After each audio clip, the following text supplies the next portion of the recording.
Hey everybody, Tim Albrecht here, and thank you for listening to the YFP podcast, where each week we strive to inspire and encourage you on your path towards achieving financial freedom. This week I had the pleasure of sitting down with Diamond Spratling, an impact-driven environmental health professional and nonprofit leader, to talk about her TEDx talk, The Secret to Clean Energy, addressing the root causes of energy burden. During the show, we discuss what environmental justice is, the root causes of energy burden, how financial literacy and education can play a role in combating energy burden, and why Diamond started a 501c3 nonprofit organization that shares educational resources, tools, and information to get Black and brown girls, women, and non-binary individuals excited and engaged in all forms of environmental justice. Before we jump into the show, I recognize that many listeners may not be aware of what the team at YFP Planning does in working one-on-one with more than 250 households in 40 plus states. YFP Planning offers fee-only, high-touch financial planning that is customized to the pharmacy professional. If you're interested in learning more about how working one-on-one with a certified financial planner may help you achieve your financial goals, you can book a free discovery call at yfpplanning.com. Whether or not YFP Planning's financial planning services are a good fit for you, know that we appreciate your support of this podcast and our mission to help pharmacists achieve financial freedom. Okay, let's jump into my interview with Diamond Spratling. This week's podcast episode is brought to you by Insuring Income. Insuring Income is your source for all things term life insurance and own occupation disability insurance.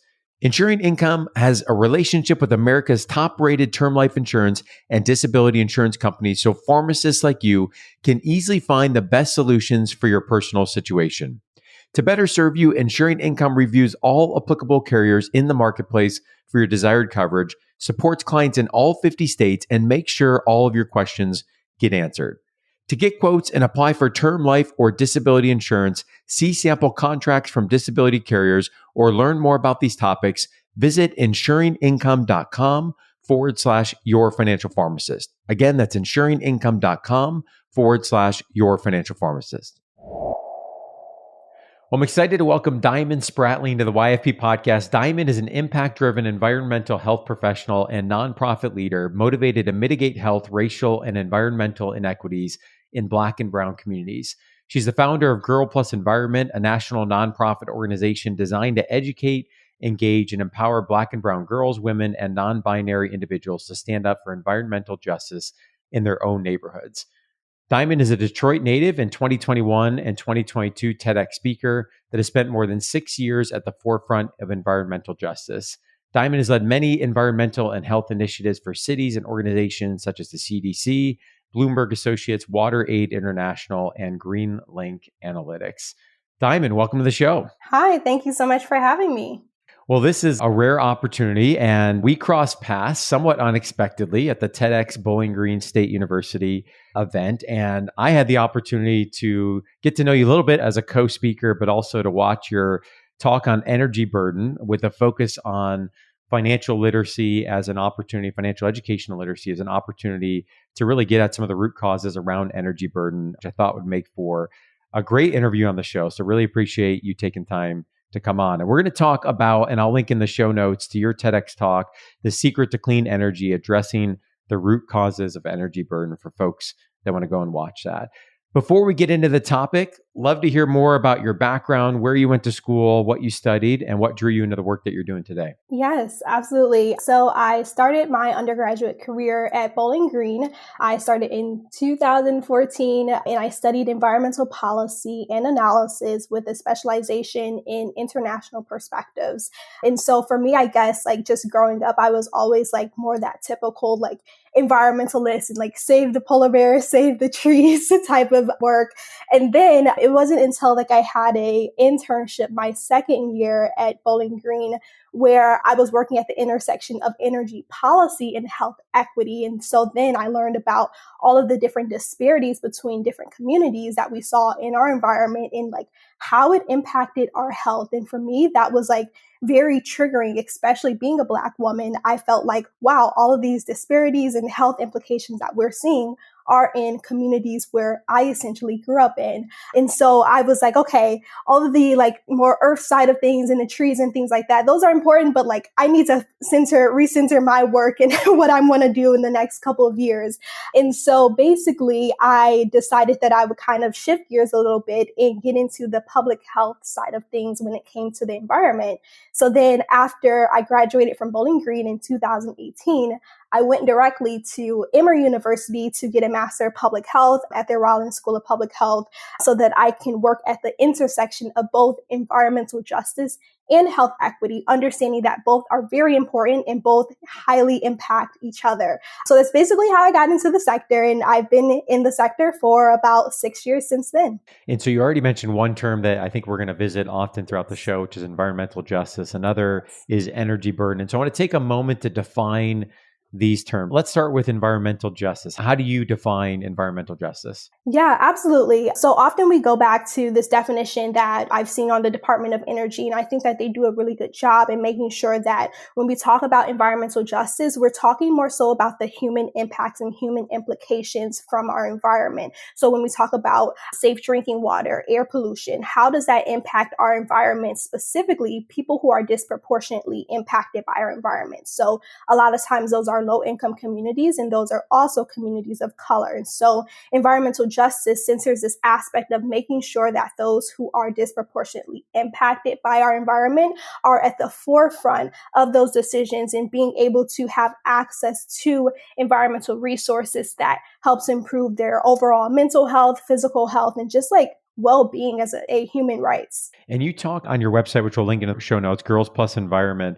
You talk about 3 different aspects of environmental justice around the earth environment, the built environment, and the social environment. Can you break those down a little bit further? Yes, absolutely. And I'll just flag, we're very intentional in making sure that we're interdisciplinary with how we consider environmental justice. So traditionally, in the past, people in the sector have usually looked at this earth environment side of things. And so like, do we have access to safe drinking water, clean air, landfills, waste, pollution, different things like that. And so that's more so our earth environment. But I think that those have huge implications on other parts of our environments too. So we also look at our built environment. So our built environment can be, for example, do I have access to a safe park near me?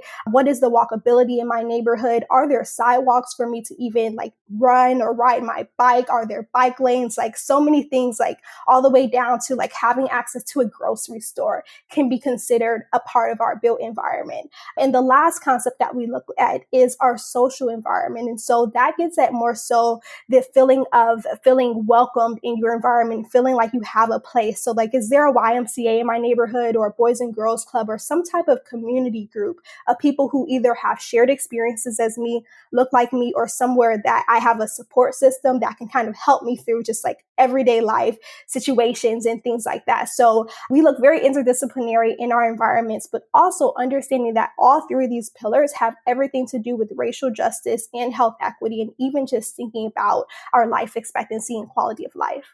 And in your TEDx talk at BG, the title again, Secret to Clean Energy, Addressing the Root Causes of Energy Burden.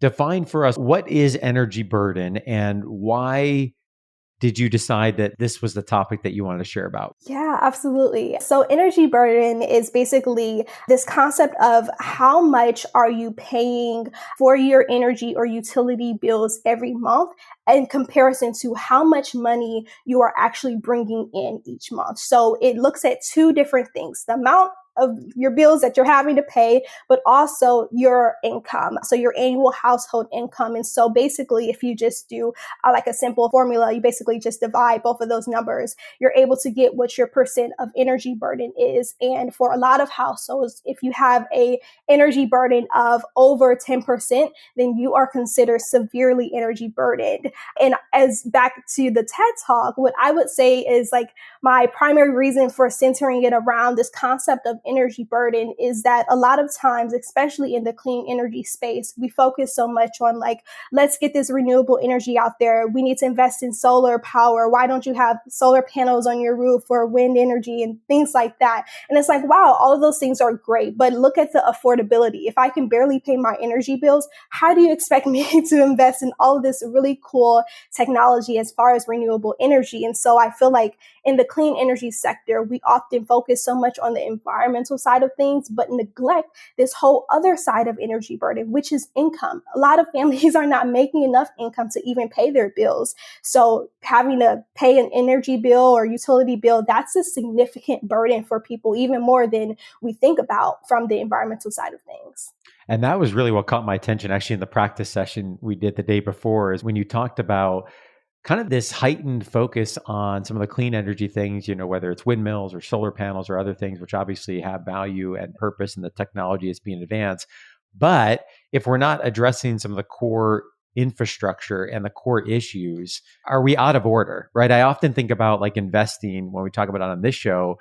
There's steps to investing, like, hey, if your employer offers a match with your retirement accounts, it's low hanging fruit, you take it. And then we, progress that investing plan to more brokerage accounts and other things. And often we may do those things out of order. And that really struck me of, great conversations. And I think often those gather headlines and perhaps have some political motivations that are behind them. But are we really getting to the root cause, right, of what is necessary around energy burden? So just put numbers to your definition. So if energy burden is percent of annual household income spent on energy bills. So round numbers, if someone makes $100,000 a year and they're spending $3,000 on energy bills, they would be looking at 3%. And you mentioned greater than 10% is considered a substantial burden. Is there a normal or an average or an acceptable that we would look at as a percentage? Yeah, so around 3% is around like the average energy burden across the US, 3.5%. If you are above 5 or 6%, then that means that you are highly energy burdened. And then if you are above 10%, that means you are severely energy burdened. Okay, that makes sense. And it's just like electricity in terms of gas and electric. Is this also inclusive of water? Like, how do you typically define this when we look at the utilities? Yeah, so when we say energy burden, we're mostly looking at gas and electric, but you can also say utility burden, and that will then include your water bills as well. So as we just alluded to, some of these other solutions around clean energy may not be addressing the root cause. So the natural question then is, what are the root cause, as it relates to the energy burden? And I really found this part of your TEDx talk fascinating. So talk to us about some of the root causes related to the energy burden, and then we'll talk about the financial literacy piece as a potential solution.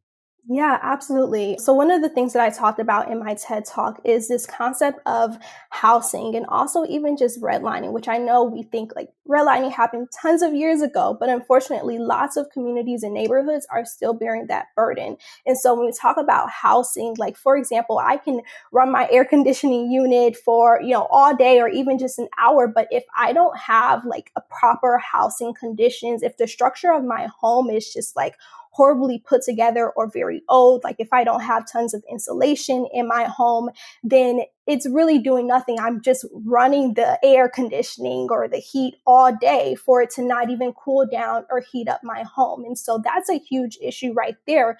Thinking about housing, especially when we think about Section 8 housing. I mean, those homes are like poorly structured, rarely ever updated or invested in. And so therefore, a lot of those homes have to constantly run electricity. I mean, if you think about even what happened in the Bronx about a couple of months ago, there was that huge Section 8 housing fire, which resulted in the fact that people were freezing cold in their homes because they couldn't afford to pay for the electric, or they're running the gas from their stove, which we know is very, very unsafe, or just using space heaters, which also can be unsafe as well. So housing is definitely an issue here. But the other thing that I often like to bring up is just this concept of income disparities and thinking about communities of color, especially Black communities, how much we are getting paid in relation to our white counterparts. So again, when you go back to this concept of energy burden, it's not just how much you have to pay for the utility bills, is how much annual income you're bringing in the first place. So if we're already set back by whatever the difference is between white counterparts and Black communities and how much we're bringing in financially every year, that's a huge impact in itself as well. So I think there's a lot of just like disparities in income and in race as well that we have to be able to first like understand and identify, but also try to mitigate and eliminate these issues as well. Yeah, and I think it's so important to go back to, the definition, two parts of the equation, right? The utilization and then the utilization relative to the income. And I think you just articulated so well, some income gap and challenges. And I think on the utilization, we're not talking here about, oh, I'd like to keep my home at 75 when it could be 72. We're talking about infrastructure problems that lead to unnecessary high burdens on energy use. And I think that concept to me was really something you articulated so well. So let's talk about the financial literacy piece as a potential solution. Obviously, this is a multi-pronged, issue as well as an approach that's needed to address it. And I just want to, for a moment, talk about some statistics that were reported by the University of Chicago around financial education and literacy. And we'll link to these in the show notes. And then I'll get your thoughts, Diamond, a little bit on why is the financial literacy so inadequate in this country and what are some of the potential solutions. So I'll read a couple of these. Nearly 50% of high school seniors say they wish they learned personal finance in school. That's according to Discovery Education in 2018. A recent study finds that differences in financial knowledge account for 30 to 40% of retirement wealth inequality. And that's from a 2017 study by Lusardi et al. A 2016 survey indicated that 31% of young Americans agreed that their high school education did a good job teaching them healthy financial habits. Bank of America 2016, meaning that the majority did not think that. A study from FINRA in 2015, students exposed to rigorous financial education in high school saw their credit scores increase by an average of 20 points and their probability of delinquency reduced.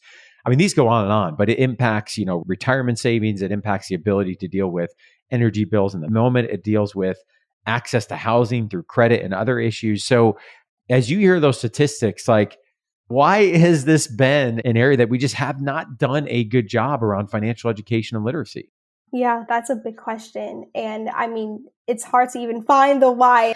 A lot of those statistics were from students or from professionals who thought back to their education in high school. And I mean, even thinking about my personal experiences, I've never taken a financial literacy class. And I think that that's true for a lot of us. And I mean, as to why they don't teach it to us, I have absolutely no idea. I mean, a part of me is just like thinking on the back of my head, like, of course they don't want all of us to know how to protect ourselves financially. They want the rich to get richer and, whatever the case may be. But I think that it has had a continuous toll on us because, I mean, it's not just a financial issue, it's a public health issue, a mental health and everything else. And so I think that we need to think hard about like, why are we not putting financial literacy in the classrooms, especially in communities that have like generational poverty, especially because how else do we get rid of that cycle if there isn't really a generation that's being taught what to do as far as our finances? Yeah, I couldn't agree more. I mean, I think we're finally starting to see a little bit of traction on recognition to your comment about, it's not just about the dollars, it's a public health, it's a mental health issue. We're finally starting to see financial wellness as a key component of wellness. And that is certainly a new development, I think, in the last several years, but it's long overdue. We're starting to see more states, Ohio finally coming on board with requiring some personal finance education literacy through the K-12 program. That really is a baseline. And we certainly know from our experiences in undergraduate and professional programs, in pharmacy education, despite the awareness that we continue to bring to the topic, it's slowly developing, but it's slow, right? And I think there may be some baggage of, well, this is a pharmacy degree. We're not here to church about personal finance, but to be an effective clinician, be an overall well-being, this is an important part of it. Just like we address mental health with our students, right? Just like we talk about other public health issues. So, let me ask you in terms of where we go. Sure, we could dwell on, why this hasn't been the case, where we go. Are there programs or initiatives that you've seen to be successful in this area around financial literacy and education? If so, what do they look like? Who's offering? When are they starting them? Or if not, like, what do you perceive to be the ideal place of how we implement financial literacy and education? Yeah, that's a great question. And I'll probably have to get back to you on the specific resources. But what I would say, as far as like what I think is most ideal and most critical here, is definitely centering financial literacy in education as young as possible. Like, it's never too young to learn about financial literacy. And I think also when we use students to learn about financial literacy, then a lot of that gets reflected onto the parents, because many of the times it's a generational cycle too. And so the kids may even know how to protect themselves financially, but parents may not too. So I think that parenting programs are just as critical as well, because you don't know what you don't know. And so, you kind of lean on, oh, well, my parents did this, or my parents told me not to get a credit card or anything like that. So we go based off of what people who we know have done or have not done. So I would say definitely centering conversations and literacy that are directly within the community, that are targeting both students and parents or even grandparents, and being able to provide those resources on a generational side of things, as opposed to just like, here's some resources, good luck. Those are, it's a small piece, but I think also just drilling things into people like many, many, many times. I think that that's very, very critical. My boyfriend actually teaches a generational wealth class on Sundays to my family. And he's like, well, I thought I already covered this. It's like, cover it again, cover it a million times, because people need, we want things to be drilled into us as many times as possible. And I think doing that and making sure that it's very community centered and family centered is all the better, especially when building that trust with people, because traditionally we've been told not to do this or not to do that. But really, it's not always the case, especially when it comes to different financial advice as well. I love that. I love the focus on community specific, community centered. I love the aspect of the family centered, bringing in the education that includes the families at large. I think the other thing, I'm linking this to research that's been done on drug abuse education, and really the importance of starting that as early as the pre-K level, and it's longitudinal throughout. And I think something similar in the personal finance space, that, it's got to be early. As life goes on, we carry more baggage with us about finances. We start to hear more stories and scripts, and it impacts us. And the longer we go, the harder it is to change. So I think the earlier we can start the conversation, the more longitudinal it can be in the repetition, to your point, that can happen over time, is so important. So what do you see? I mean, perhaps obvious, perhaps not so obvious, but what do you see as the direct link between improved financial literacy and education and the energy burden crisis? Definitely. So I think that there are a lot of components here, especially when it comes to education. I mean, a lot of the advocacy or the work that I talk about often goes back to education, because we know that education is linked to, how much you know about a specific topic, down to like how much you're potentially going to get paid, or your percentage of going to college and things like that. And so I think that being able to, one, educate ourselves on, or to be able to have access to education, is a concept within itself, because a lot of us don't have access and don't have good quality educational systems that can help us to earn higher amounts of income every year. A lot of that goes into, what's your education? What did you learn? Are you going to go to college, for example, which I know college has implications on the finances side of things, but being able to understand whether or not we have access to an educational system that advocates for us to be able to earn more income.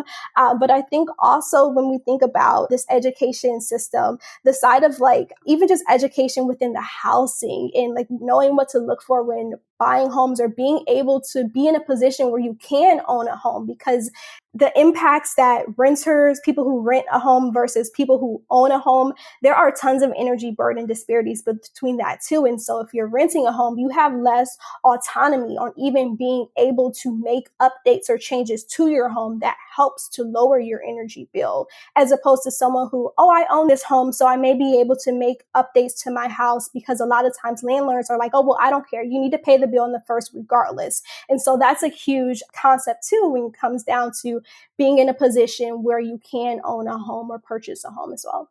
Yeah. And I think, as I think about the financial literacy, I could see the connection, as you mentioned, to some of the education and the awareness around, owning versus renting, and updates I can make to a home, or what to look for in buying a home. But it still feels like there's a core issue, thinking about folks that have been in homes for 10, 20, 30 years. Income gaps have already been, established. Not to say there can't be movement or change, but there has to be some changes in advocacy for housing changes and infrastructure and things that may be dependent of the individual and their own financial education, literacy, and their own financial position as well. Talk to us, Diamond, about Girls Plus Environment. What is it? Why did you start it? And what are you hoping to accomplish? Yeah, of course. So Girl Plus Environment, we are a national organization. We're a 501c3. I actually started it my first year at Emory, so back in 2019. And I created it because I essentially saw a gap in who understood what environmental justice was in comparison to who was at the forefront of the justice movement. So for me, back in 2016, when I was doing my internship, first learning about environmental justice, I remember being like so fueled up because I learned like there were asthma rates in like Black and Latino communities that were like skyrocketed. And like, I was just so mad about the air pollution and the asthma rates comparison. And so this is back when Facebook was really popping. So I would like go on Facebook and just like type these long statuses about how mad I was and try to educate my family and friends. And like, no one was really like interacting with the post. They're like, what are you talking about? And so I realized that, okay, we are experiencing the greatest amount of environmental burdens, but none of us even know what's going on in our own backyards. That's a huge issue. How do we know how to protect ourselves if we don't even know that environmental racism exists? And so for me, that was a huge problem. And so I wanted to get more people who looked like me at the forefront of the sector. And so Girl Plus Environment was created specifically so that we can educate Black and Brown communities on what environmental justice is, engage them in the sector, and empower them to be leaders in the sector so that they can stand up for themselves and their neighborhoods, but in a very fun and creative way too, because I also acknowledge that, there's tons of papers out there in literature, but no one wants to read that. Give it to me straight. Give it to me in a fun, creative way. So that's why you'll see like on our page, it's very fun. It's supposed to be very engaging so that people don't even realize, oh, I'm learning about environmental justice right now. Yeah, you sure are. And you're learning about how it impacts you, your health, your mental health, and everything else. So that's basically why Girl Plus Environment was created. And in the pipeline, we have tons of just different programs that we're putting together. We actually just got funded by Al Gore's organization for our Protecting Our Energy project, which helps to educate Black and Brown women in Atlanta about energy burden and put them at the forefront of Georgia's energy policy process that's going on this summer. Wow, congratulations. That's Thank awesome. you. Yeah, no offense to the Department of Energy or research papers, but they're boring, right? And I think the platform you've created, I love the vision. I love the platform. It's girlplusenvironment.org. From there, you can join the community. You can look at projects that are ongoing. You can read the blog. You can donate and get involved. So I love the vision of what you've created, and we'll link to that in the show notes as well. So for folks that, Diamond, want to follow the work that you're doing and the journey that you're on, where is the best place that they can go to do that?